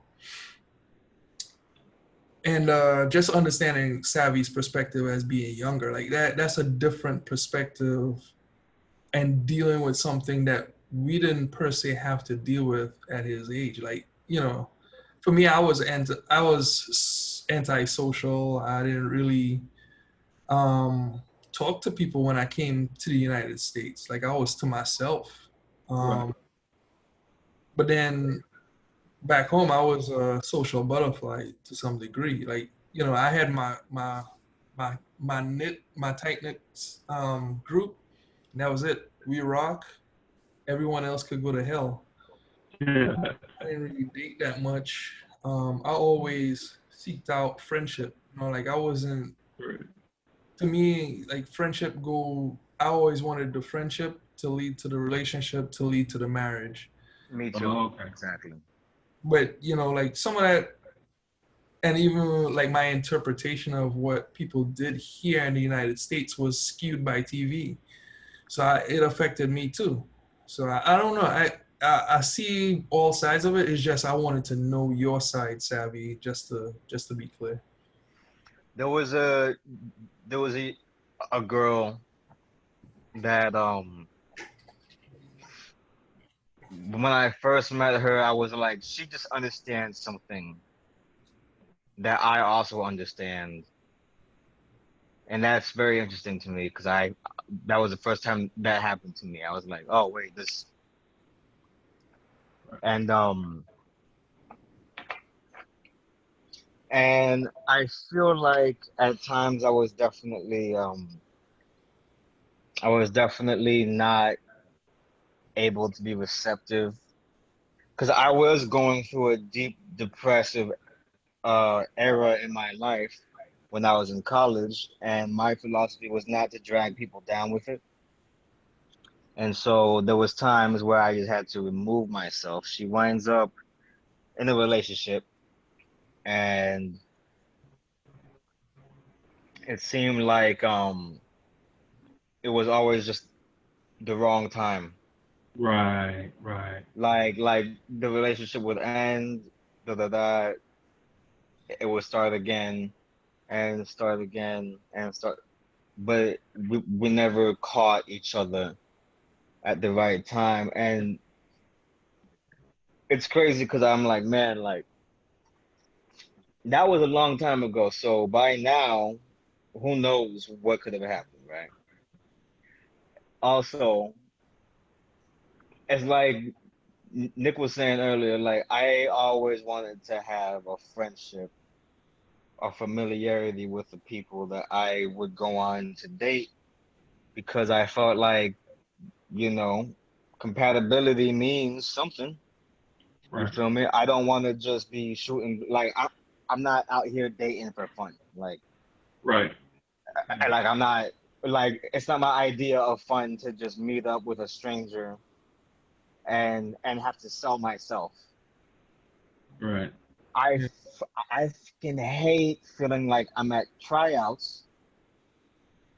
I hate feeling like there's 1,000 other guys lined up. I hate feeling like I'm at a job interview, right? I'm like, this all feels very because like if I'm gonna sell you on something about me, there's always a better product out there on the market, Right. all right? There's always a bigger fish, okay?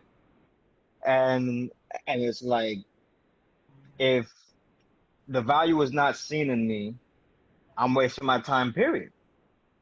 And I've never had any clue how to show value without getting so close to somebody that they're like, oh wait, I don't want to ruin the friendship, or oh wait, you're a really nice guy, but, and I'm Right. like, wait a minute, I thought I thought that was a good thing to, and mind you, this is at a point in time like I I live in South Florida as a black man, like shit happens, Mm. you know what I mean?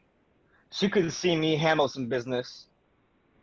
But then because I treat her a certain way with a certain level of respect, she's like, no, no, no, no, no, no, no. You're too friendly, you're too nice. And Right. I'm like, yo, like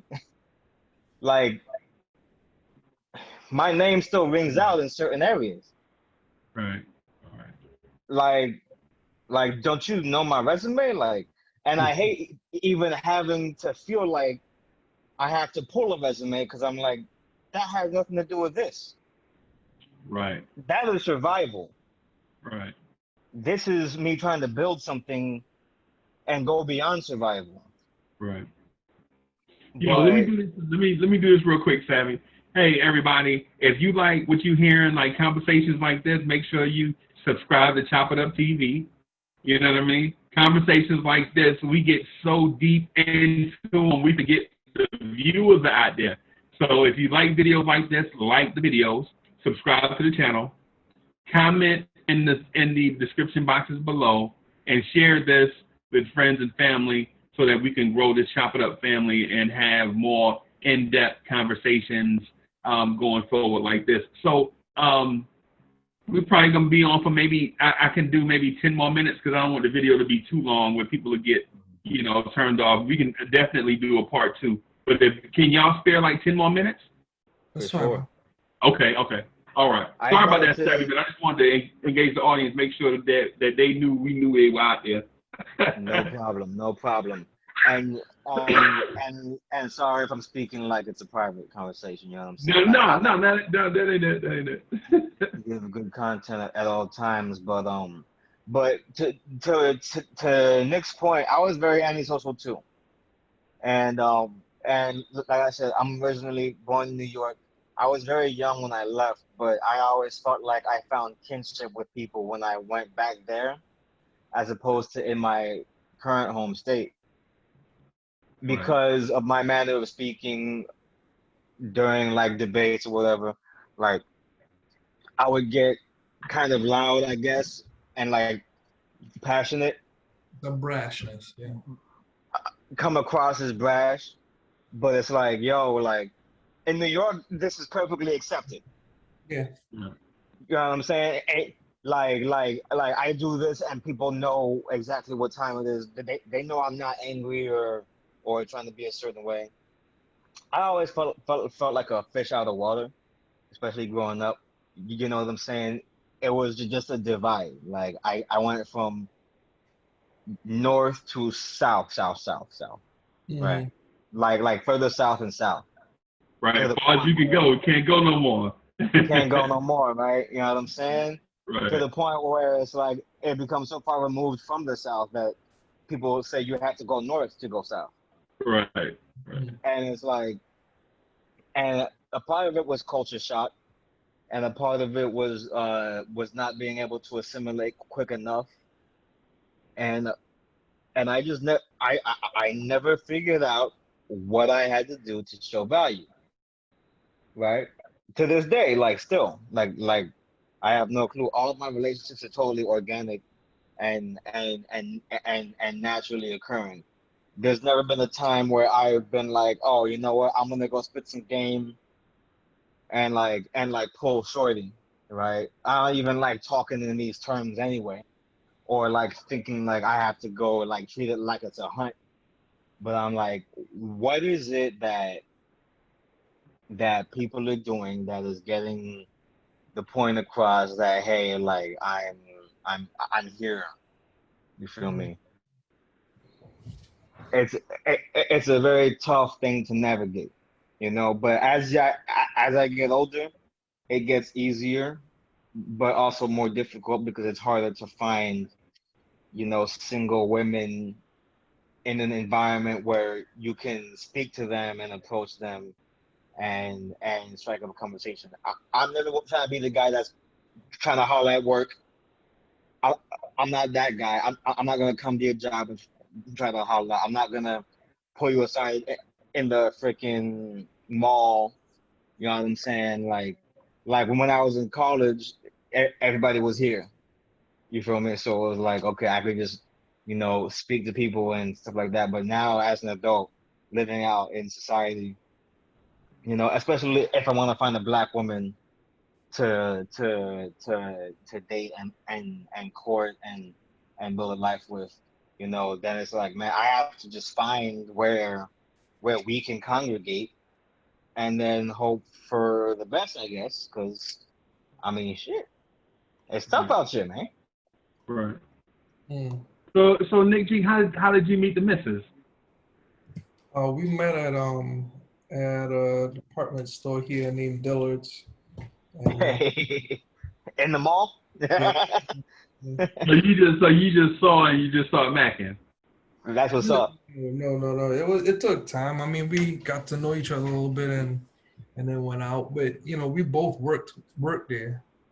Oh, okay, okay, It okay. was a little Mm, bit different. It's not like I that's what's up. just, oh man, I gotta go after that. Nah, it wasn't per se like that. It was a little bit getting to know each other. So it, you know, not to give out too much, but at the same time is I agree with Savvy, like the just approaching somebody and just macking, and that always felt.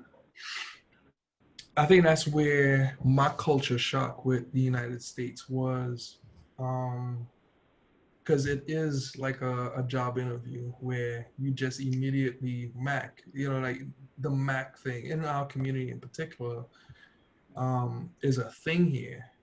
Not Right. that it didn't happen back home, it just didn't. You are selling yourself, you know, which is kind of sad because of all the history and all Black history. You know, Black people were sold, bought and sold. Products, yep. So you know, it's sad to say. Wish it was different, but you know, it's part of the course. Part of course, man. I almost got married twice before I married Mocha, right? Okay. So the first girl I had got stationed at Fort. Huh? You test drove the car? Oh man, Look, that's funny. man, you're crazy. So Freaky out here applies. Crazy surprise, man. Look at you, Nah, man. man. Nah, man. Nah. I'm gonna tell you what happened was I finally stepped out of my shell, right? Mm-hmm. So I get out of my shell and I turn around and I look at the shell and I'm like, what do I need this shell for? I'll throw it away. I've been in the shell so long. When I step out of it, I don't need no shell. Anyway, so I step out of my shell. I see this girl, dog, the most gorgeous woman you ever saw in your life. I mean, she was so I'm 6'4" and some change, right? I tell people I'm 6'5.5" when I put shoes on. So she was 6'5.5" flat foot. You know what I'm saying? So I'm like, dang, you don't never see no 6'6" girls walking around, right? And so she had this weird thing going on, like that tall girl syndrome, like kind of shy, like kind of, frustrated. Everybody's always looking at her because she looked different. And she was light skinned, like lighter than me, like the Creole chick. So she was a Creole chick. Like she was black, but she had natural blonde hair, like some kind of weird eye color. And when she spoke, she sounded black. So I was like, are you black? And she was like, hell yeah, I'm black.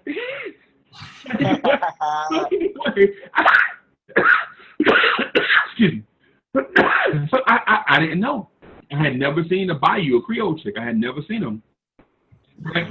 So I was like, yo, just pardon me for being forward, but you the most beautiful woman I ever saw in my life, and I can't let this opportunity pass me by.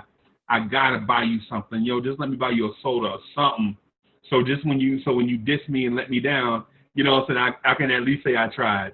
She laughed, you know what I'm saying? And so we wound up talking after that, just like talking for hours and hours and hours, right?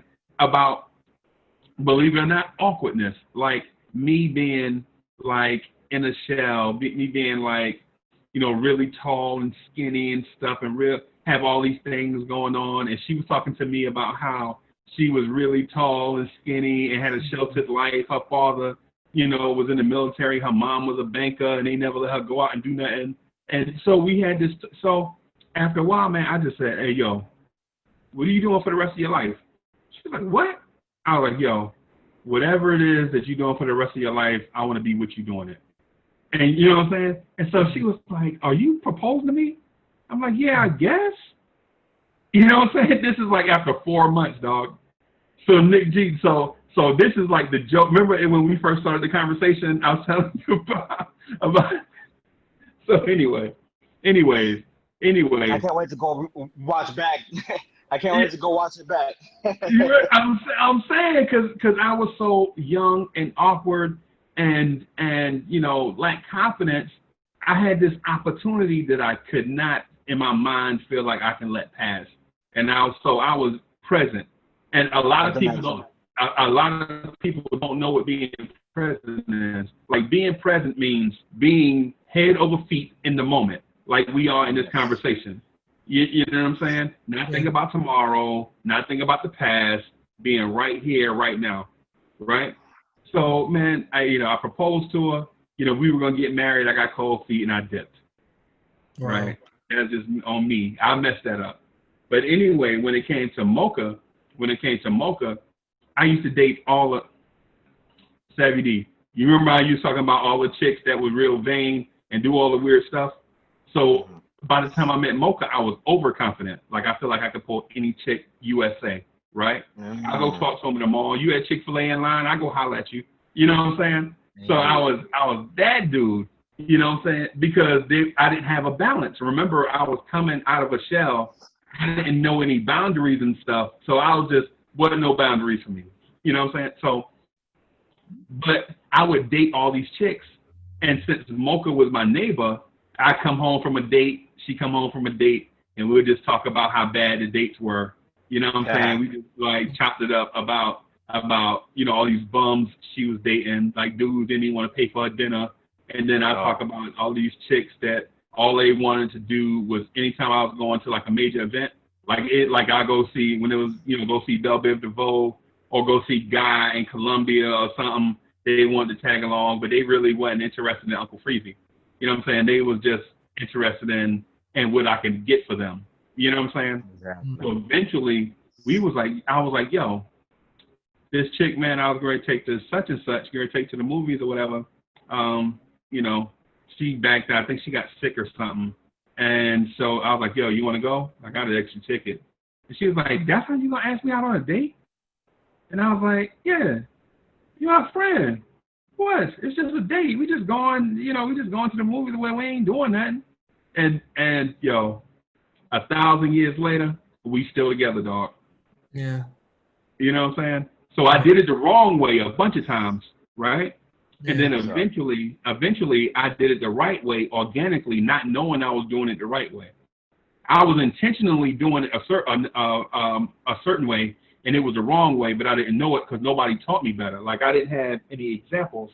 So, but when I met Mocha, we just like, man, we would talk till late in the hours just about sensibilities, like how a man is supposed to, you know, walk with a girl, like, you know, put his hand around her shoulder, around her waist. Small stuff that people don't notice, like, because if you put your hand around too little around her waist, it make it show everybody in the world that you just with her for sex. You know what I'm saying? You put it around her shoulders, like y'all just friends. You know what I'm saying? But you do like certain things, like the way you hold hands and stuff, the distance that y'all walk. You know what I'm saying? Are y'all together? Are y'all a couple, or y'all just walking together? You know what I'm saying? So it's all these things that she taught me, like that no man, like these dudes, you know, never knew, you know, never showed me nothing. And then when I got around them with Mocha, they was like, yo, see, that's a real man right there, Uncle Freezy, a real man. And I was like, what? I didn't even know. Yeah. I was listening to y'all, and y'all ain't taught me nothing. I learned this shit. I learned all this stuff on my own. Yeah. Yeah. Yeah. But I never anyway, thought of some of that stuff. Yeah. I ain't had no guidance either. right, and that's why it's important for us to have conversations like this one, where we can share our experiences with the world. So we not just teaching each other, right? But it's people out here that's gonna watch this video. They're gonna be learning stuff from Savvy D and Nick G. Like they're gonna learn how to be brave from Savvy D. You know what I'm saying? They're gonna learn how to pay attention to stuff.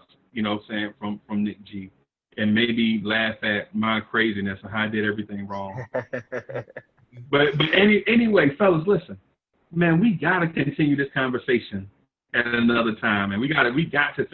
I don't know about y'all, but I feel like we may have left some stuff on the table that we need to touch on. Yeah. Yeah. Absolutely.